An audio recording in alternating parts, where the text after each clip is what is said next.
This is the plaintiff, Paris Christopher Gwynn. He says he purchased an iPhone XR from the defendant on Facebook, and the guy pulled a switcheroo on him and sent him a different phone. The defendant refuses to rectify the situation, so he's here suing him for the $780 he's now owed. This is the defendant, Agus Sepatus. He says he shipped an iPhone XR to the plaintiff as promised, but the guy's now saying he received a Nokia phone. He has no idea why the plaintiff is trying to scam him or something, and refuses to give him a refund. He's accused of selling one thing and shipping another. All parties, please raise your right hands. Welcome back to the People's Court. Next case on the docket. The plaintiff says he bought an iPhone from the defendant, and guess what? It wasn't. It turned out to be a Nokia. The defendant says he had no idea what this guy's talking about because he shipped him an iPhone just the way they agreed. It's the case of the old switcheroo. Have been sworn, Your Honor. Thank you, Douglas. You're welcome. Mr. Gwynn, what happened? Well, on July 21st, I reached out to Edges, and we were able to negotiate over the next couple days the price for the phone. And I was up in Boca Raton helping my parents move out of their house. So with a couple of complications that we had in terms of time, long story short, we forgot and were unable to get the phone. So I asked Mr. Saputis to ship the phone to me. I said that we would give him the first $190 of the payment, and then we would issue the other half of the payment after we had proof that the shipment had been made, as kind of a sign of good faith. What kind of phone were you buying? An iPhone XR. And how much was he selling it for? We originally came to a mutual agreement of $380. Okay, so then what happens? And so a couple days go by, he finally ships it. And when I open up the package this is what he pictured that he sent me. This is what he pictured. Okay. And that's what propelled you to go ahead and send him the other $190 because you see an XR in that box, right? Yes. All right. So you pay him the rest of the money and then he ships it to you. And what happens? Well, so I get the notification about 10:30 at my apartment complex that says I received the package. So I open the package up about 11 o'clock after I went down to go get it, because we have a mail room where it is, in these locked boxes where they put your packages. And I opened up the package, and first of all, the first thing that was there was an envelope that was not originally sent within the picture of what he sent me. So I was a little confused at first, but I thought, okay, well, he's sending it, in an envelope, so it's added protection. And then when you take the phone out, it's the Nokia. And so I immediately, messaged him and said, hey, this is not the phone that you sent me. This is not an iPhone XR Black. And he says, that's not what I put in the box. I never put anything in an envelope. It was just the box with the little cushions. And I said, this sounds like something you need to take care of with UPS, the people you shipped it through. And he goes, absolutely, I'll contact them. So he says that at about 11 o'clock on July 28th. So I reach out to him at about 5 p.m. that same day. And said, hey, what's the update?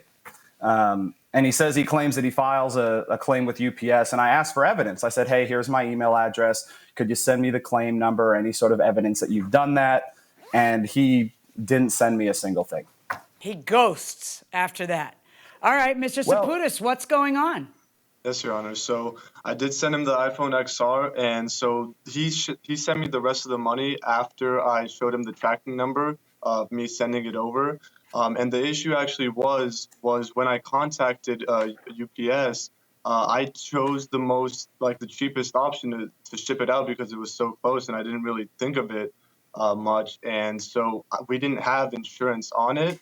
And the reason for why I guess I ghosted him was because when he started contacting me about it, I've been scammed before when I was younger through fake eBay emails and stuff like that. And he started messaging me about contacting the FBI and stuff like that. And in my eyes, I mean, all this over a phone seemed kind of, unnecessary. So I thought What are you talking he about? The received it. fact that he was threatening to contact the FBI, the fact that he files a small claim case, and the fact that he brings it to the people's court tells me he's not a scammer. He's really angry that he didn't get the XR. So what do you think happened, Mr. Saputis? He doesn't know what happened. He just knows he didn't get what he paid for and he wants his money back. Well, actually, he is claiming to know what happened. He claims that you defrauded him. So he wants double his money back. So you tell me what happened. Well, Your Honor, I mean, I put the iPhone XR in the box and then I shipped it out through UPS. And on my side of the deal, that was the end of it. So I don't know what else to say other than when I contacted UPS, I didn't have insurance on the package. And so what messed with me was that he told me that he was going to contact the FBI. And to me, that seemed like he was just threatening me to try and get the money back because he already had the phone. And he was trying to get, the rest of his money that he paid me for it. But And you would so agree with me I that didn't- it would look like, a guy who's trying to scam you, who opens up a box, takes his XR, and then takes it to this degree would probably not file a lawsuit or threaten to go to the FBI, right? So No, yeah, let's assume for a moment that he didn't scam you. Then what happened? Because you want me to believe you didn't scam him. So let's just think about this. If you didn't scam him and he didn't scam you, what the heck happened? Someone from UPS went inside, took a phone, put another phone in there. I mean, come on, we all know that didn't happen. So did the tracking number on the package that you received match whatever tracking number he gave you? Absolutely, it did. So, Mr. Saputis, what do you think happened? Ma'am, I'm not sure. I mean, as far as my end of the deal went, I put the phone in the box, the XR, and I shipped it out. Have you ever been convicted of a crime, Mr. Saputis? There was. I was intoxicated on the avenue, and I scaled what at the time was the Buddha Sky Bar, and I stumbled into what was the liquor cabinet there, and I proceeded Took things to, from it? Okay. I did. Mr. Ginn, have you ever been convicted of a crime? No, I've gotten a few traffic tickets, but nothing outside of that. All right, guys, look, unless I believe that he opened it up and he pulled the switcheroo, which I have a very, very hard time believing, then at the end of the day, he pays for something and he doesn't get the something. So you've got to make it right, okay? Yeah, Mr. Your Honor, Ginn. could I say something real quick? So a couple things. Yep. First of all, my issue really ultimately in all this was that he didn't let me know whether he saw the box get taped or not. Because that clearly tells me that if he put the wrong phone in there, had the box get taped shut and then shipped it off, there's no way anybody could have switched it like he said might have happened when we had our interaction. But more importantly, I went to a local UPS and I had them measure it on one of their package scales. And it came out to be about 253.2 grams or 0.558 pounds. And it shipped to me. I have the evidence through the shipping label and everything else. It shipped to me at about 0.558. So if he would have sent me the iPhone, which is heavier than the Nokia by about 60 or 70 grams, the package would have been heavier right out the gate when it would have shipped to me. And then it would have said in the statement of when it was shipped that the package was heavier than it said it was, which was my whole issue to begin with. That's that a little he was tight. the one that put the phone in It's there. interesting. It's fascinating. I like how your mind works. It's a little thin margin, though. It's a little thin margin. That's fair. However, I am having grave difficulty with the idea that someone at UPS ripped it open. Now, Mr. Saputis, one of the things you said in your answer to the complaint was that the tape and the picture he sent you looked different. Can you expound on that? Actually, so when I taped the box, I put one single layer of tape on it, and from what the picture that he sent me, it looks like it's been wrapped multiple times, which I didn't do. It was wrapped just once. I'm very excited to argue And this. now, go ahead, Mr. Ginn. Mr. Ginn, Mr. what do you do Saputis, for a living? I'm a What do you do for 1L a at the living? University of Miami. I'm going to be a lawyer. And there you have it. I can smell lawyer. Go ahead, Mr. Ginn. So he's, as far as the accusation that I wrapped the box with extra tape, the shipping label's on top of the tape. How would I have ripped the shipping not saying label off, he wrapped it in tape? No, I'm not sure he was accusing you of doing that. He's trying to Oh, not show that accusing it me. happened in shipping or something, that somebody else did it, except for that's the label that he put on it, right? Yeah, If exactly. that's the If label would've that seen you the put label on he it, how would that happen? I'm not the one that put on the shipping label on the box, man, Your Honor. Who did? It was at the UPS office. Right. And the shipping label goes on top of tape that's already there, right? The shipping label Yes, ma'am. doesn't go under tape.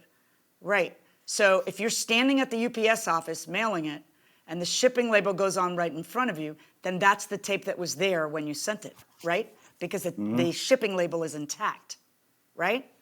Mr. Saputis, I'm going to order you to pay back the $380 that he paid you. I'm going to order you to pay his court costs. And frankly, I'm going to order you to pay another $380 because I do find that this was fraud on your part. $760, verdict for the plaintiff. Thank you, Your Honor.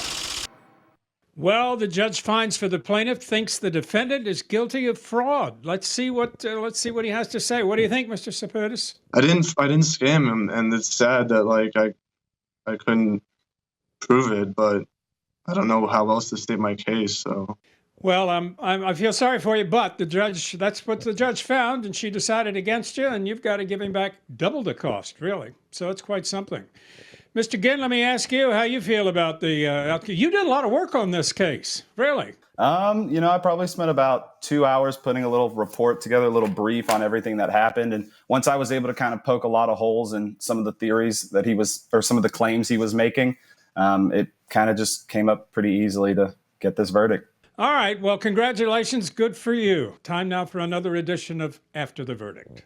I love how the plaintiff in this case, Mr. Ginn, treated the box that he received like a crime scene when he got it. He just rolled up his sleeves and he was like, "What do you mean a Nokia phone? I bought an iPhone XR with XL, whatever it was." And oh my God, it just really was amazing. Yeah. And he just went Sherlock Holmes on the whole thing.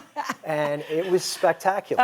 Kind of proud of him. You know what's kind of interesting is that I had no idea what the defendant was going to answer when I said, "Have you ever been convicted of a crime?" Right. And I had no idea what the plaintiff was going to answer when I said, "What do you do for a living?" Because I could tell he was having way too much fun. And he was either a frustrated lawyer or a lawyer to be. I mean, he was wronged, he knew it, and he was determined to get it straightened out.